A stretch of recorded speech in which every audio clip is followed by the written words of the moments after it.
Good day and welcome to Dub's Paradise.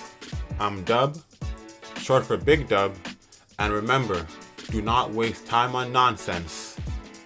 Today, we're going to talk about yesterday's Champions League matches, today's Champions League matches, the big-time ATP WTA 1000 tennis tournament in Indian Wells starts today, and we're going to talk about some MLB action.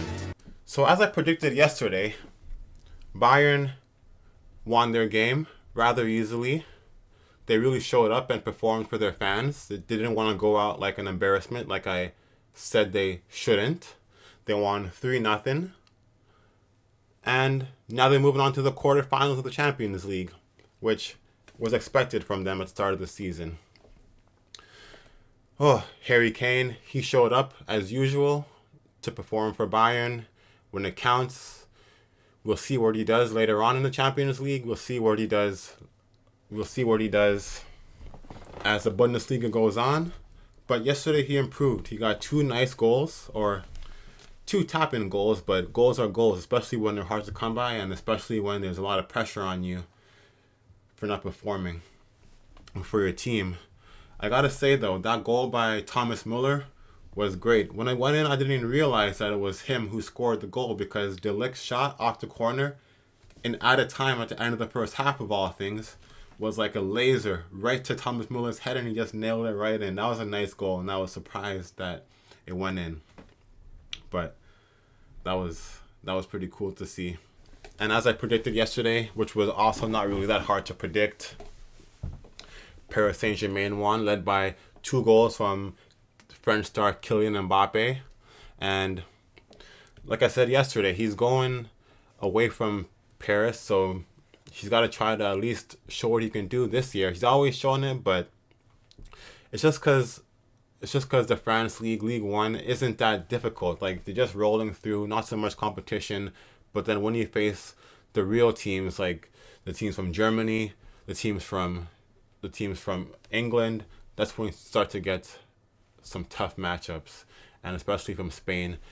There's not a lot of tough teams from Spain because they beat a tough team from Spain yesterday, but Real Madrid, they're going to be a tough matchup if they face them, and it could happen because they weren't such a higher seed. So today's Champions League matchups: Real Madrid versus Leipzig and Man City versus Copenhagen.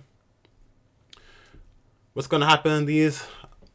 Real Madrid is only up 1-0 on aggregate on Leipzig, but they're playing at home. Jude Bellingham, I'm not sure if you're aware, but after his reactions, which was a warranted reaction, I don't blame him for yelling at the ref after the La Liga game on the weekend, he got suspended for 2 games, so he's going to be away from La Liga for a while. So he's still playing in Champions League, and we'll see today how he performs because he's going to want to make a statement. This is all he's going to be playing for the next couple of weeks, it seems like. So Bellingham probably going to get a few goals today. Vinny Jr., he just goes down the wing and just snipes it from outside the box like every single time. So I see him scoring a goal too, and I see them at home, Real Madrid, moving on rather simply. They might get Leipzig might get a goal because at the end of the game, they might be Real Madrid might be resting their stars. Might want to give them a break because it'd be up maybe like 3-0 or 2-0. So Leipzig probably will get a goal near the end, but it's gonna be good for morale. But Madrid should go on. They should go on.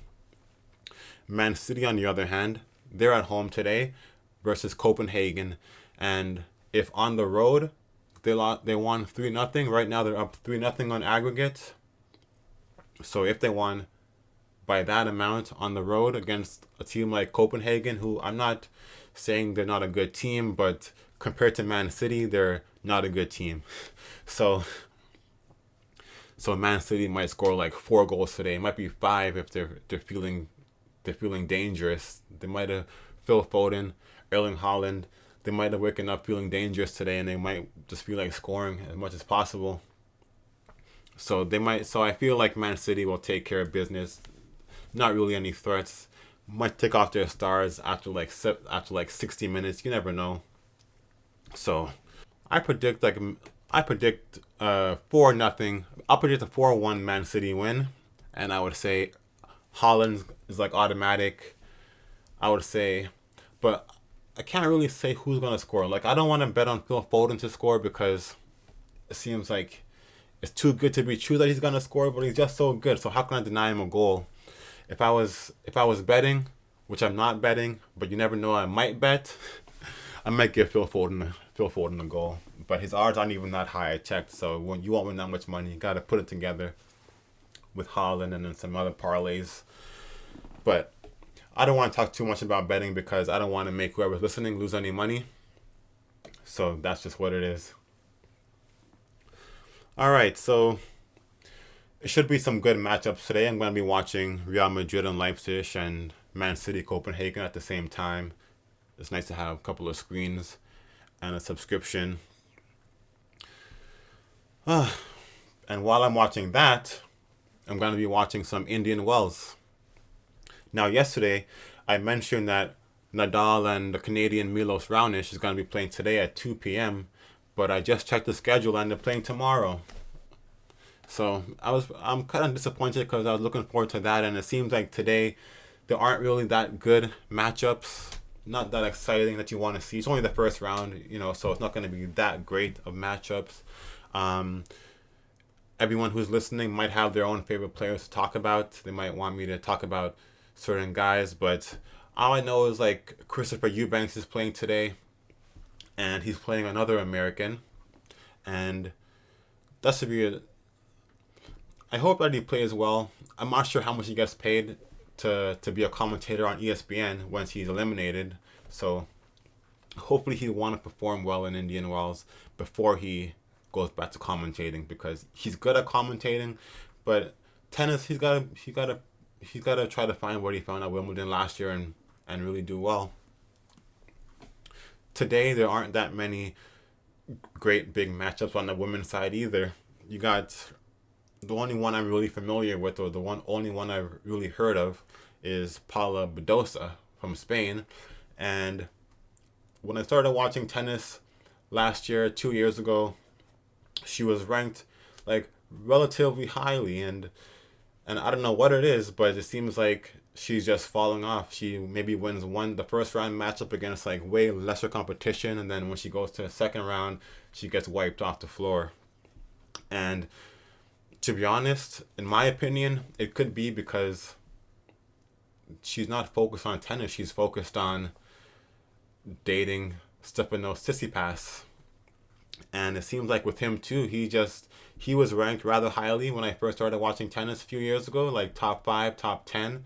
And then since they started being together, he just loses the first round. So it just seems like they want to go to nice places to play tennis, but they mostly want to enjoy their vacation in those nice places. And what a better place to enjoy a vacation than California. So I feel like Badosa might win today and then lose the next match. I feel like Tsitsipas might go a bit further, like win a couple, because he has the talent, but not the heart, not the dedication right now at least. So he might get eliminated after like round 3, or in round 3. So tomorrow's matchups though, that's when a few more big names are going to be playing.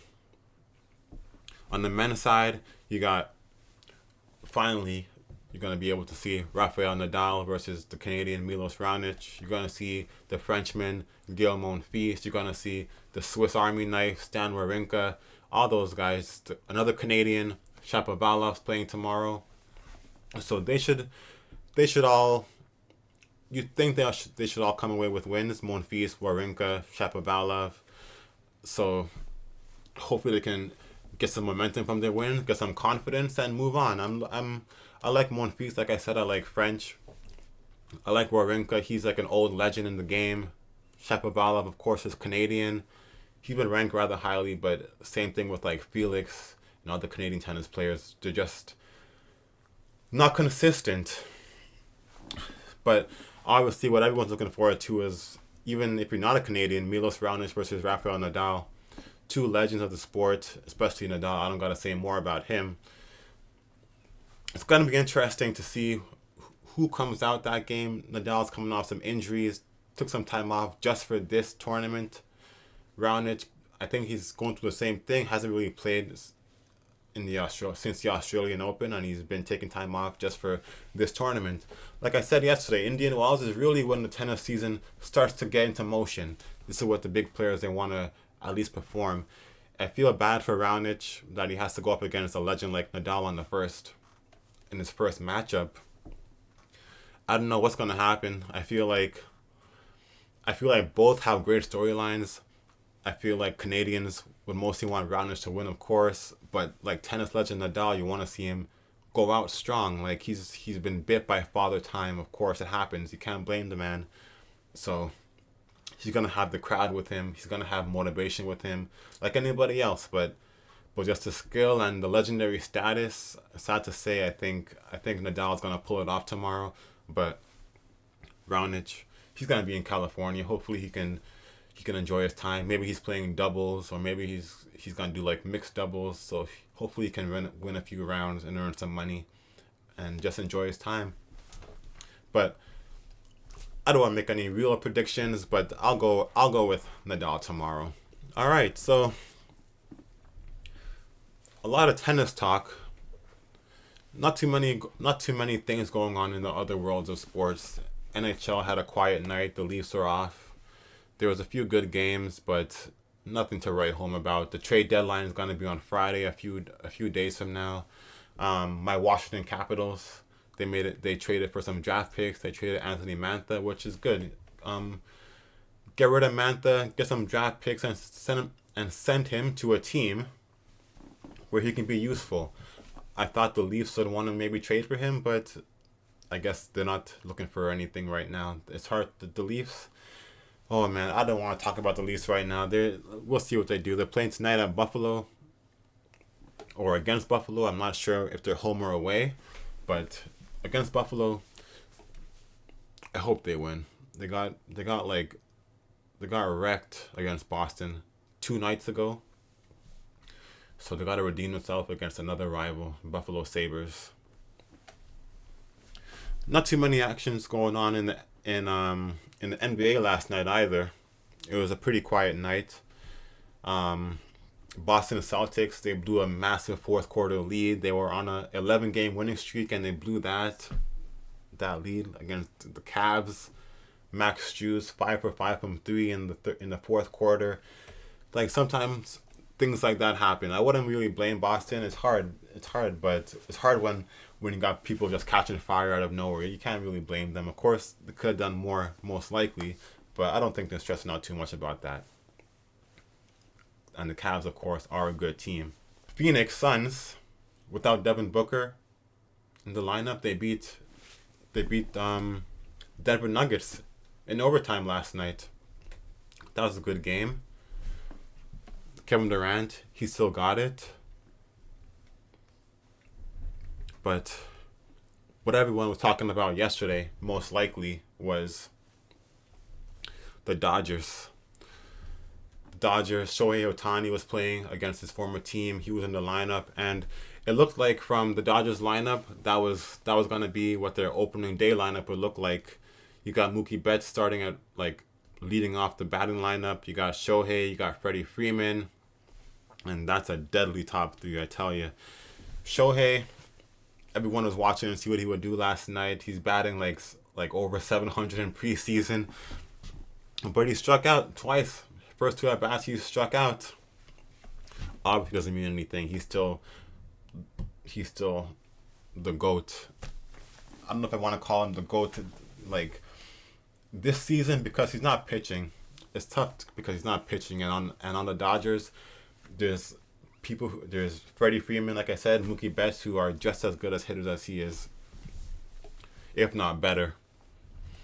But that lineup is going to be crazy. I don't think that just because you've seen the Dodgers in the past, they've won the championship, and of course it came when it was the COVID season. Same with the Lakers, who won in the COVID season in a literal Orlando bubble, and people they always fail to mention that fact. I mean, if it was any other team, would would have seemed more legitimate. Like during the bubble is when the Phoenix Suns took off. Like you saw Devin Booker really take off. You saw Jamal Murray really take off. So I feel like a team like if, for example, Phoenix without Kevin Durant with just Devin Booker, or Miami not full of stars on their team, like if they won that championship, it would have been more serious than a guy like LeBron, Anthony Davis. Like Anthony Davis has a ring because he won in the bubble.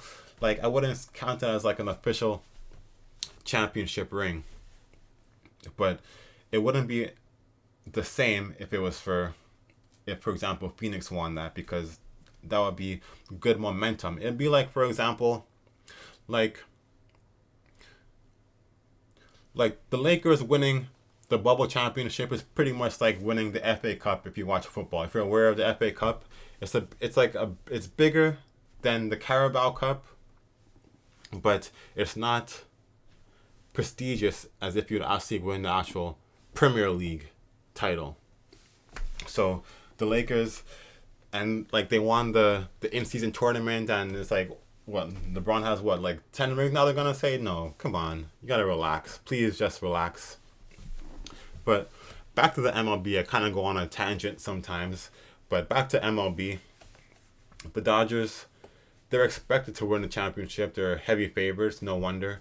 They got Yamamoto pitching, and he's gonna be a beast. Like I'm excited to watch him pitch. It's like Shohei Ohtani is injured, so they got another Japanese star pitcher to replace him. And then next year, if Shohei pitches, it's going to be like off the charts, that team. Even better. They got Tyler Glass now. They got young pitcher Bobby Miller. Pitched last night. Pitched rather well too. But I can say that it's hard to... I mean, it's easy to say they're going to win a championship, but it's harder than it seems. Last year, they were supposed to win. They were favorites, and Arizona Diamondbacks got the better of them, and they went all the way to the World Series. So it's hard to say the Dodgers are gonna obviously automatically win the championship, but they should. And if they don't, maybe it's the coach's issue. Maybe it's some issue that it's just hard to perform. It's hard to live up to expectations when you got teams like Arizona, the Phillies, just grinding, just doing it for the city, just doing it for their fans, and they love to play. It's hard. It's like when you have stars. When you have so many stars on your team, it's hard to really get down and perform when they're expecting so much of them. But when you're just taking it easy, when there's not that much pressure on you, it's a lot easier. As far as the MVP goes, I wouldn't say Shohei, Mookie, or Freddie Freeman is gonna win MVP, because they're all gonna have like practically similar numbers. You know, like Mookie's gonna have a high batting average, good amount of home runs. Freddie, like a lot of runs scored. Freddie Freeman's gonna have a high batting average, a good amount of home runs, and a lot of RBI. Shohei is gonna have a mix of both, or a mix of everything. He's just that kind of player. I would say he'll lead them in home runs, but I don't think he's gonna win MVP, because there's just so many different players on the team who are good, who can contribute. I think, and same thing goes with Atlanta. Like last year, the Atlanta Braves. Like last year, his name is escaping me. Ronald Acuna Jr. Like he came back from injury and he just exploded. Like every game he was amazing. He had like 70 stolen bases, like 40 home runs, like RBI, runs scored. He was just going crazy last year. On a team like Atlanta though, where they have just a stacked lineup from top to bottom, it's hard to say he'll repeat as MVP, because they have so many great players on their team too who could perform. Matt Olson, Michael Harris II. A lot of them are like, I don't know their exact lineup, but they have a lot of players who are great on their team. So for MVP in the National League this season, I gotta go with Bryce Harper. Last year he was disappointed in the playoffs. They were up and they blew the lead against the Diamondbacks, but the Diamondbacks had a great story last year. He's going to want to come back, and he's healthy. He's playing first base. Not going to have much physical wear on his body from just playing first base. Just got to make sure his arm injury is going to be healed. So I think I'll go with Bryce Harper for MVP. He might get over 35, maybe 40 home runs, and of course he always had a good batting average.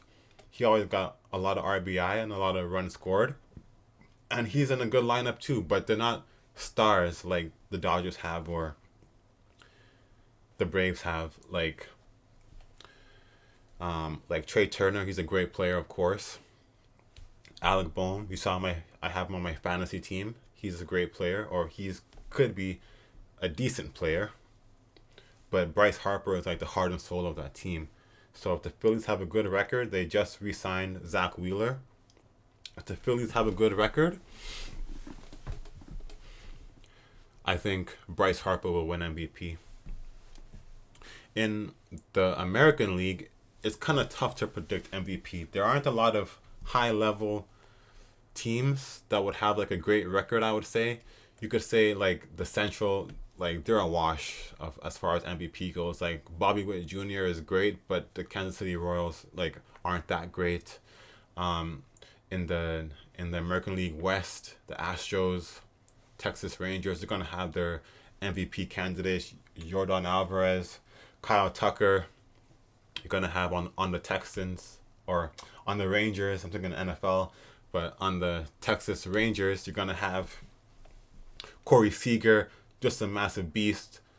Marcus Semien, just another beast. But I don't think they're gonna be putting up MVP numbers. But they will. But I don't think they're gonna be. They might be like top 5. In the AL East, my division with the Blue Jays, that's where that's where you might get some MVPs breaking out. You might get like Juan Soto, of course. He's gonna have a massive like a great average, great walk, like great on base percentage, a lot of home runs, especially being a left-handed bat in a Yankee Stadium.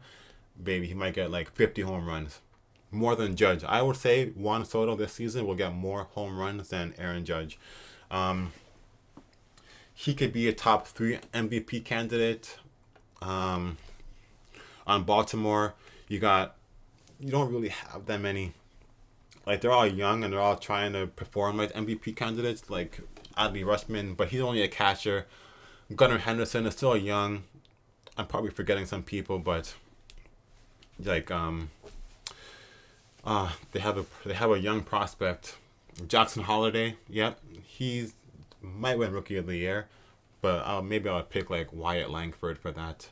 He's gonna be underrated. He's not that popular right now for picks, as far as American League Rookie of the Year goes.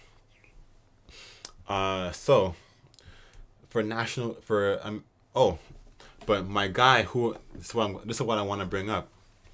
Who I think is gonna win American League MVP, gonna be Julio Rodriguez.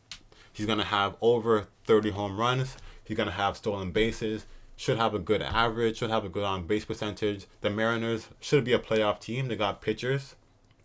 They got the closer.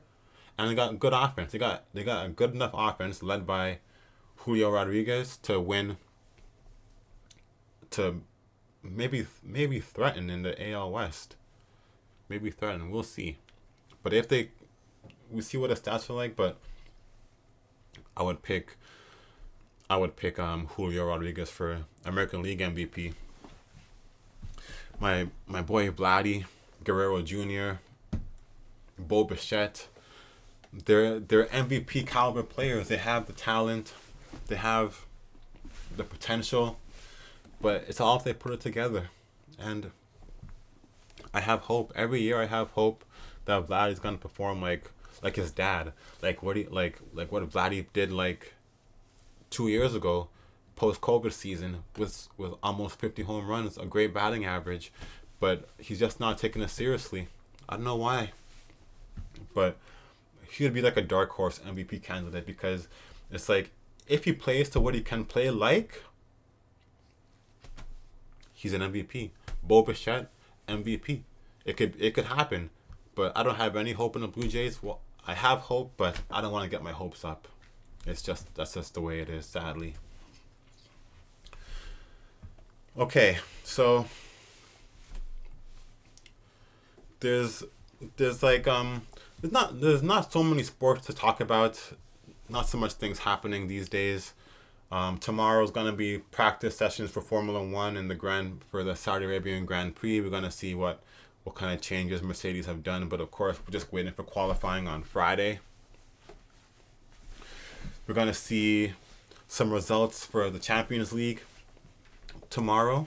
Hopefully, I'm right about my predictions. Like, obviously, I'm going to be right about Real Madrid and Man City moving on to the next round, but I want to see if I'm going to get the score right. Not because I'm betting or anything, just because I want to be right about it. So, like I said, Real Madrid might win like 3-1. Couple of goals from Vinny Jr., Jude Bellingham.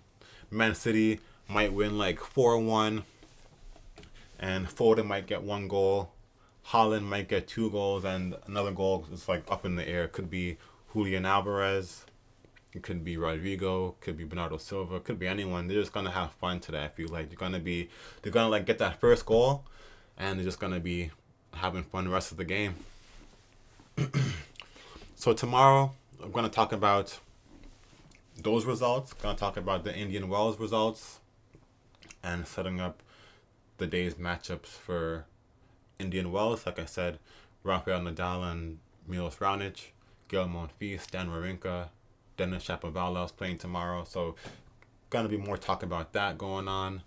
Gonna see if I'm right about Badosa getting eliminated rather early. Tsitsipas, when he's finally playing, should be eliminated rather early, like in the 3rd round or something. It's not a good look for those people, I tell you. And I think even the commentators are going to be talking about it, because Tsitsipas and Badosa, they got to be better. And it's not a good look for tennis if you want to take tennis seriously. A lot of people wish they were in their positions, and you got to take it seriously. All right, so that was episode 2 of Dub's Paradise, and see you tomorrow. Thanks for watching. And if you have any advice, how to get better, I'm still improving. This is my 2nd show by myself in Dub's Paradise, my bedroom, my humble abode. If you have anything you want me to talk about, just put it in the comments, like, and subscribe. Thanks for watching. See you tomorrow.